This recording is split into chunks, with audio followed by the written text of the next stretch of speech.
The various Flashes aren't called speedsters because they can simply move fast, it's because they're able to tap into what is known as the Speed Force.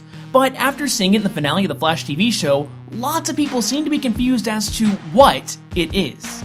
The Speed Force, in the most simple of terms, is a surplus of kinetic energy that exists outside of space and time, and in a sense, is time itself.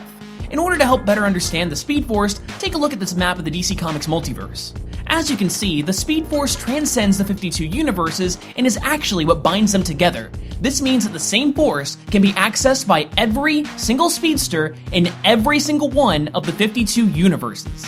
By the way, don't worry if this map doesn't make a whole lot of sense. Even people who've been reading comics for years find it perplexing. The Speed Force has existed throughout all of space and time, but was accidentally created when Barry Allen of New Earth, the main continuity Flash, had his accident that granted him superpowers. Yes, when Barry Allen became the Flash, he accidentally created the Speed Force, which then caused the entire Speed Force to have always existed throughout all of space and time.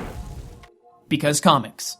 There's also a negative Speed Force that was created by Eobard Thawne, aka Professor Zoom. The negative Speed Force will eat away at the normal Speed Force like a cancer if it's running low on power. That's because Barry Allen is what fuels the entire Speed Force. As he runs, Barry builds up kinetic energy that makes up the Force itself. This essentially makes Barry the center of all of time throughout the multiverse. Conversely, Professor Zoom is the battery that powers the negative Speed Force. A speedster can typically enter the Speed Force by running really fast, and we recently got our first true glimpse of it in the New 52 run of The Flash.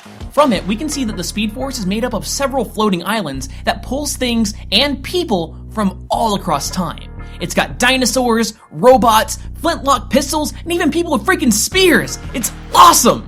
When a speedster dies, they'll become one with the Speed Force, but normal beings who spend enough time inside of it have been seen to develop speedster powers when they return back to their world. However, not everyone that can move fast is considered a speedster. Superman is a great example of this. While he can move fast, he can't tap into the Speed Force, and as such, he is not a speedster.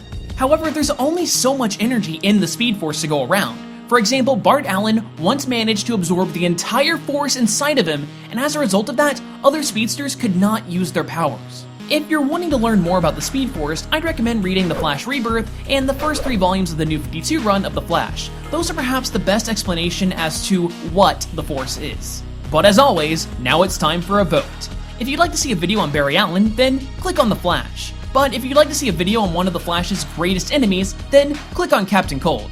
You can click on this video to learn more about Eobard Thawne, the Reverse Flash, or click on this one to learn about the divisions of the Green Lantern Corps.